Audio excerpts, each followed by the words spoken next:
ফুলঝাড়ু চাহিদার তুলনায় যোগান কম। ফুলঝাড়ু বাড়িঘরে গৃহিণীদের কাছে অত্যন্ত প্রয়োজনীয় সামগ্রী। এই ফুলঝাড়ু প্রভাব বিন্দু মাত্র হ্রাস পায়নি বর্তমান বিজ্ঞান যুগেও।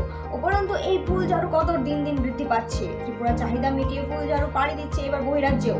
ফুলঝাড়ু মূলত ত্রিপুরা একটি বনজ সম্পদ। বিশেষ করে খোয়াই ত্রিপুরা জেলা তেলিয়ামুড়া 18 মুড়া পাহাড়ের 43 মাইল এলাকার উপজাতি জমিয়ারা বনাঞ্চল থেকে ফুলঝাড়ু সংগ্রহ করে গ্রাম কিংবা শহরের বাজারগুলোতে বাজারজাত করে আসছে। এই ফুলঝাড়ু বর্তমানে জমিয়ারা কষ্ট করে বাজারজাত করলেও ন্যায্য মূল্য পায় না। এক ফুলঝাড়ু বিক্রেতা জানিয়েছেন, ফুলঝাড়ু ব্যবসা মূলত 2 থেকে 2.5 মাস ধরে চলে।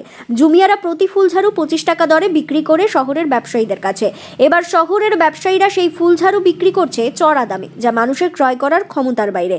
জানা গেছে বন দপ্তর এই বনজ সম্পদের ওপর কোনো কর আরোপ করে না, যার ফলে শহরের ব্যবসায়ীরা ফুলঝাড়ু ব্যবসা করছে যে যার মতো করে। ত্রিপুরা থেকে বিক্রম কর্মকারের রিপোর্ট, এক্সটিভি বাংলা। 25 টাকা। এইটার সিজন কয় মাস থাকে? হয়তো পুষ মাস, মাঘ মাস, ফাল্গুন মাস, মোটামুটি 5 টাকা। এই জিনিসগুলির নাম কি? এটা আমরা বলি ফুলঝাড়ু। এগুলো কি আপনারা বেচার জন্য নেবেন না? না, ঘরে লাগে। কতগুলি লইলেন? 10 টাকা দিলাম একসাথে। একসাথে। মানে কিরকম চাহিদা? আপনি তো লইছেন, আরো কিরকম চাহিদা? 25 টাকা বিক্রি হয়েছে আমার সামনে। আমি 10 টাকা নেব, মানে 2 টাকা দেবো। এই মার্কেটের চাহিদা ফুলঝাড়ু কিরকম? মার্কেটে তো 40 টাকা 50 টাকা দিয়ে দিয়েছে।